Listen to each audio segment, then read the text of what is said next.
월요일 글로벌 마감 시황 전해드리겠습니다. 지난 금요일에 뉴욕 시장에서는 3대 지수가 1% 이상의 낙폭을 기록하면서 금리 인상 우려감이 불거졌었습니다. 이날은 이 같은 우려감이 다소 잦아들면서 지난 금요일의 낙폭이 과대했다는 인식에 힘이 실렸고요. 3대 지수 모두 반등에 나섰습니다. 함께 확인해 보시죠. 다우지수가 0.78% 반등했고요. S&P 500 지수와 나스닥 지수 모두 0.3% 이상의 반등을 이뤄냈습니다. 다우지수 하루 동안의 흐름 살펴보겠습니다. 이날 장 초반에 반발 매수세가 유입되면서 장 초반부터 상승권에서 출발했었고요. 오후장으로 갈수록 조금 더 힘이 실린 모습 나타났습니다. 역시 지난 금요일에 금리 인상 우려감이 컸었는데 이것이 조금 더 과했다라는 시각에 무게가 실리면서 반등을 이뤄냈고요.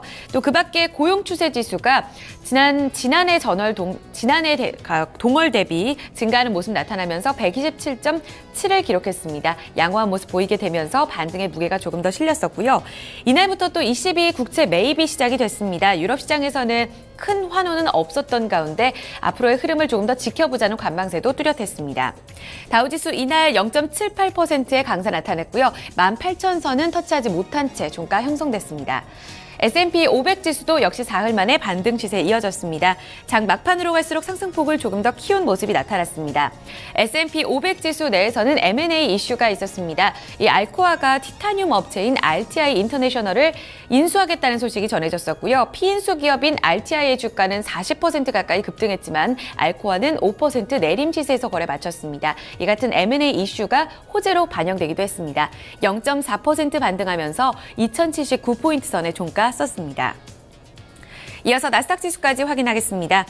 장중에 하락 반전이 이어지기도 했습니다. 하지만 강보합권 지지하면서 거래를 마쳤고요. 이날 나스닥 지수 내에서는 반도체와 바이오 헬스 종목들 반등을 이끄는 모습이었습니다.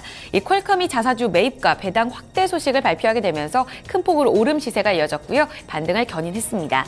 0.31% 강보합권에서 거래 마쳤고 4,942포인트 선의 종가를 썼습니다. 보신 것처럼 3대 지수 모두 반등에 나섰고요. 금리 인상 우려를 딛고 반등권에 나서면서 이번 주 초반부터 조금은 기대감이 실렸습니다. 뉴욕 증시에 영향을 미쳤던 이슈 다시 한번 점검합니다. 우성문 기자 살펴주시죠. 네, 해외 주요 소식 외신 통해서 함께 살펴보겠습니다. 앞서 들으신 것처럼 이날 미국에서 커다란 이슈는 없었던 가운데 유로존의 국채 매입이 시작이 됐습니다. 큰 환호는 없었지만 유로존 경기 회복에 대한 기대감이 작용하는 모습이었는데요. 블룸버그 통신 통해 좀 더 자세히 살펴보겠습니다. ECB starts buying German-Italian government bonds under QE plan. 현지 시간으로 어제 블룸버그 비즈니스에 따르면 유럽중앙은행 ECB는 9일부터 1조 유로 규모의 채권 매입 프로그램을 시작을 했습니다. 앞서 마리오 드라기 ECB 총재는 2016년 9월까지 월 600억 규모의 자산 매입을 실시하겠다고 밝힌 바 있는데요. 따라서 이날 이 600억 유로의 국채 매입이 시작된 가운데 유로화 가치는 달러 대비 큰 폭으로 하락하는 모습을 보였습니다. 이날 달러 대비 유로화 가치는 11년 내 최저 수준으로 떨어졌는데요. 이날 오전 런던 외환시장에서 유로화는 달러화에 대해서 한때 1.082달러까지 밀리기도 했습니다. 달러 유로 환율이 1.1달러를 밑돈 것은 지난 2003년 9월 이후 처음입니다. 따라서 전문가들 사이에서는 1달러와 1유로의 가치가 1대1로 같아지는 패러티가 나타날 것이라는 전망이 나오고 있는데요. 모건 스탠리와 골드만삭스, 또한 웰스팔고 등 주요 은행들은 2016년에는 패러티가 나타날 것으로 전망했습니다. 또한 다른 전문가들은 이 ECB의 양적 완화가 시작되면서 미국 증시에 긍정적인 영향을 미칠 것이라고 평가하기도 했습니다. 네, 다음 소식 함께 살펴보겠습니다. 이날 미국에서 발표됐던 고용 추세 지수가 양호하게 나오면서 증시 상승을 돕는 모습이었는데요. 미국의 고용 시장 회복이 확실하게 나타나고 있다는 평가가 나오고 있습니다. 이 소식 포렉스 라이브 통해 좀 더 자세히 살펴보시죠. March 2015 US Employment Trend Index 127.76. 현지 시간으로 어제 포렉스 라이브에 따르면 3월 미국의 고용 추세 지수는 지난해보다 6.7% 오른 127.76을 기록했습니다. 전달 수치 역시 127.62로 상향 조정이 되는 모습이었는데요. 이와 같은 양호한 지표에 전문가들은 미국의 고용시장 회복세가 빨라졌다는 평가를 나타내고 있습니다. 실제로 이날 게드 레바논 마이크로 이코노믹스 리서치 이사는 고용 상태가 14개월 연속 호전되고 있다는 평가를 내렸는데요. 이렇게 고용 상태가 14개월 연속 호전을 나타낸 것은 30년 내 최장기간 호조세라고 전했습니다. 또한 그는 일자리 증가와 실업률 하락이 지속될 가능성이 있다며 따라서 임금 상승도 곧 나타날 것이라며 긍정적으로 전망했습니다. 해외 주요 소식 외신 통해 함께 살펴봤습니다. 네, 자 이렇게 지수별 흐름과 그에 따른 해외 외신 소식들을 좀 살펴봤습니다. 자, 그러면 지수 내 개별 종목들 마감 상황 또 어떻게 됐는지 주요 종목들 좀 살펴보도록 하고요. 이에 따른 외신 기사도 함께 알아보도록 하겠습니다. 다시 시황센터로 넘깁니다. 어이제 앵커 우성문 기자 두 분 전해주시죠. 네, 다우지수 내에 있는 30개 구성 종목 흐름입니다. 25개 종목이 올랐고 5개 종목이 내림 시세 이어지는 등 상승 종목이 조금 더 우세했습니다. 가장 큰 폭으로 올랐던 종목 살펴보신다면요. 이 유나이티드 테크놀로지스가 가장 큰 폭으로 올랐고요. 유나이티드 헬스그룹, 그리고 IBM, 마이크로소프트 등 25개 종목이 상승했습니다. 반면에 인텔, 엑손모빌, AT&T, 코카콜라 등 통신과 에너지주가 밀리는 모습 나타났습니다. 상승률 상위 종목 다시 한번 확인하겠습니다. 전반적으로 상승 기조가 이어졌고 종목별로 아주 탄력이 큰 종목은 따로 없었습니다. 유나이티드 테크놀로지스 항공기 제조 업체죠. 이날 2% 가까이 오르면서 다우지수 내에서는 가장 큰 폭의 상승을 보였었고요. 보험주인 유나이티드 헬스그룹이 0.8%의 강세 흐름이 나타났습니다. 그 밖에 IBM, 마이크로소프트 등이 이날 다우지수 내에 있는 IT 종목 가운데서는 선전하는 모습이 나타났고요. 금융주도 반등에 동참을 했습니다. 반면에 내린 쪽 보시면 AT&T, 버라이즌 커뮤니케이션 등 다우지수 내에 있는 통신주가 다소 부진했습니다. 이제 AT&T는 오는 18일 장 마감 후에 다우존스 산업평균 지수로부터 구성 종목에서 제외가 되는데요. 이날 추가적으로 0.4% 내림 구간에서 거래 마쳤고요. 인텔과 엑손모빌, 코카콜라, 버라이즌 커뮤니케이션 일제히 내림 시세 기록했습니다. S&P 500 섹터 내에 있는 업종별 흐름 체크해 보겠습니다. 이날 산업재가 가장 큰 폭의 반등을 보였습니다. 1% 가까이 오름 시세가 이어지면서 증시 상승을 견인하는 모습이 나타났고요. 그 뒤를 이어서는 바이오 헬스그룹주가 0.7% 가까이 올랐습니다. 건설 그리고 건축 자재 섹터도 흐름이 좋았었는데 증권사에서는 몇몇 건설주, 건축 자재 종목에 대한 호평이 이어졌었고요. 이 같은 흐름에 따라서 업종 전반적으로 투자 심리가 개선되는 양상 나타났습니다. 그 밖에 소매 판매, 반도체, 금융, 유틸리티 그리고 유틸리티와 더불어서 자본재 섹터까지 일제히 반등 시세를 줬고요. 국제유가가 반등했음에도 불구하고 이날 에너지 섹터가 추가적으로 0.7% 밀렸다는 점 특징으로 살펴보시기 바라겠습니다. 자, 특징주 이어서 확인하겠습니다. 애플입니다. 애플이 애플 TV, 맥북, 그리고 애플 워치까지 신제품을 일제히 공개했습니다. 이제 오는 4월 10일에 판매에 들어가게 되는데요. 일단은 결제, 내비게이션 등 시장이 기대했던 기능을 탑재하면서 애플 워치가 공개됐고요. 아직까지 외신은 다소 엇갈린 반응을 보여주고 있습니다. 주가는 장중에 급등 양상, 애플워치 공개를 앞두고서 급등 양상이 이어졌다가 다시 하락 반전하는 등 하루 동안의 변동폭이 큰 양상을 보여줬고요. 종가상으로는 강보합권 지지하면서 127달러 선에서 거래를 마쳤습니다. 이어서 GM 하나 더 살펴보겠습니다. 미국의 자동차 업체인 제너럴 모터스가 이날 자사주 매입 소식 발표했습니다. 그동안에 현금을 쌓아두고도 이 배당이라던가 투자를 미뤄왔다는 주주들의 불만이 이어졌었는데 오늘 이 같은 결정 소식을 발표했고요. 주가는 2% 이상 상승하면서 화답하는 모습이 나타났습니다. 그 밖에 퀄컴이 또 자사주 매입 소식을 발표하는 등 개별적인 종목들의 호재가 이어졌던 하루였는데요. 특징주 다시 한번 점검하겠습니다. 우성문 기자.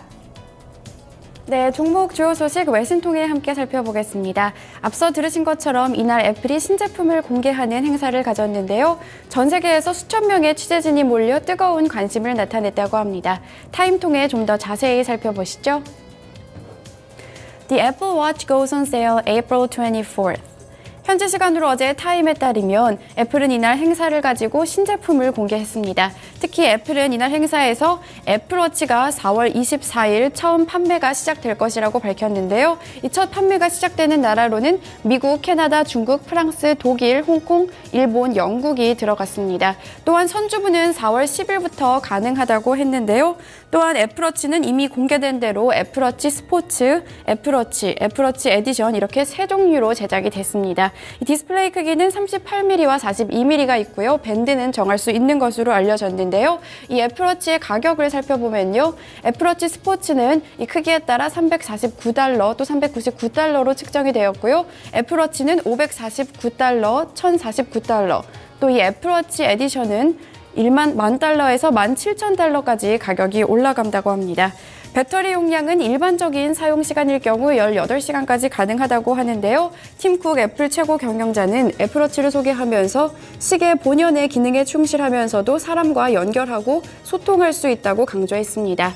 이에 대해서 외신에서는 엇갈린 의견이 나오고 있는데요. 먼저 켄터 피츠제럴드 브라이언 화이트 애널리스트는 애플워치의 첫 해 판매 규모가 2,060만 대를 기록하며 아이패드의 기록을 뛰어넘을 것이라고 긍정적으로 평가했고요. 하지만 일부에서는 기대했던 뛰어난 혁신은 없었다는 평가도 나오고 있습니다. 이 소식에 뉴욕 증시에서 애플의 주가는 0.39% 상승하면서 마감했습니다. 다음 소식 살펴보겠습니다. 미국의 최대 자동차 업체인 제너럴 모터스가 자사주 매입을 발표했습니다. 이 헤지펀드의 압박에 굴복했다는 평가가 나오고 있는데요. USA Today 통해 좀 더 자세히 살펴보시죠. GM to buy back $5 million in shares by end of 2016. 현지 시간으로 어제 USA Today에 따르면 GM은 2016년 말까지 50억 달러 규모의 자사주 매입을 완료할 것이라고 밝혔습니다. 또한 이와 같은 자사주 매입은 즉시 시작될 것이라고 밝혔는데요. 이에 대해서 전문가들은 GM이 헤지펀드의 압력에 굴복한 것이 아니냐는 평가를 내놓고 있습니다.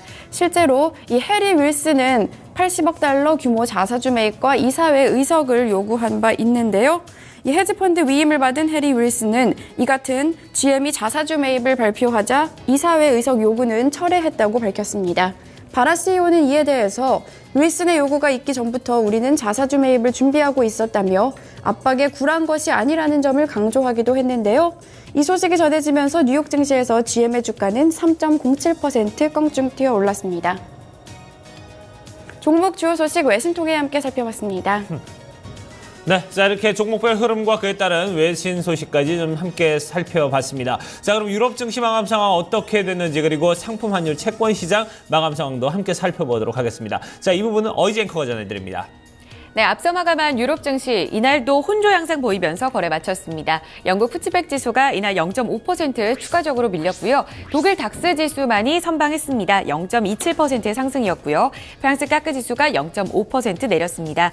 이날부터 유럽 중앙은행의 국채 매입 시작됐는데 지난 주말 뉴욕 증시 하락에 따른 하방 압력, 부담이 되는 모습이었고요. 유로존과 그리스의 경제개혁 평가 작업 이뤄지면서 관망세도 뚜렷했습니다. 이어서 상품시장 점검하겠습니다. 국제 유가는 이날 소폭 반등했습니다. 미국 원유 재고 증가되고 있는 속도가 다소 둔화될 수 있다는 전망에 힘이 실렸고요. 0.8% 오르면서 배럴당 50달러 선을 지지했습니다. 금값도 이날 소폭 올랐습니다. ECB 통화정책회의에 국채 매입 시작이 되는데 이로 인해서 달러 강세가 다소 주춤한 영향을 받았고요. 온스당 0.2% 오르면서 1,166달러 50센트에 거래 마쳤습니다. 곡물 가격은 대체로 내렸는데 옥수수 가격은 이날 부실당 0.06% 소폭 반등했습니다. 이어서 주요 지수 확인하겠습니다. 반도체 종목들 이날 대체로 반등에 나섰고요. 필라델피아 반도체 지수가 0.37% 올랐습니다. 공포지수는 0.92% 내렸고요. BDI 발틱 운임 지수가 추가적으로 3포인트 오르면서 570포인트 선에 바짝 다가간 모습으로 거래 마쳤습니다. 마지막으로 외환 채권 시장 점검하겠습니다. 어제 서울 외환시장에서 원달러 환율은 급등 양상 나타났습니다. 지난 금요일에 미국 고용지표가 예상 밖의 서프라이즈를 보여줬고요. 이로 인해서 달러 강세에 탄력받았습니다. 원달러 환율은 연중 최고치 쓰면서 13원 40전 오른 1112원 10전에 거래를 마쳤고요. 달러 인덱스는 이날 추가적으로 달러 강세 영향 나타났지만 다소 주춤한 영향에 0.02% 소폭 오르면서 97.62포인트 기록했습니다. 마지막으로 뉴욕 채권 시장에서 미국채 10년물 금리는 내렸습니다. 2.19%의 수익률 기록했습니다. 지금까지 월요일 글로벌 마감 동향 살펴드렸습니다. 네, 자 이렇게 스토마토 모닝쇼 이제 모두 다 점검을 해봤습니다. 자 오늘 날씨 좀 꽤 춥게 시작을 했는데 오늘 하루만 여러분 좀 참으시면 괜찮을 것 같습니다. 내일 오후부터는 이제 정상권으로 좀 날씨가 돌아올 것 같고요. 주말에는 또 오후 날씨가 10도가 넘는 15도까지 육박하는 그런 날씨를 보인다고 하니까요. 이제 본격적으로 이제 주말부터는 봄 날씨의 느낌을 가지지 않을까 하는 생각이 듭니다. 자 토마토 모닝쇼 1부 순서 이제 여기서 모두 마무리 짓도록 하고요. 저희 잠시 후에 2부에서 다시 뵙도록 하겠습니다.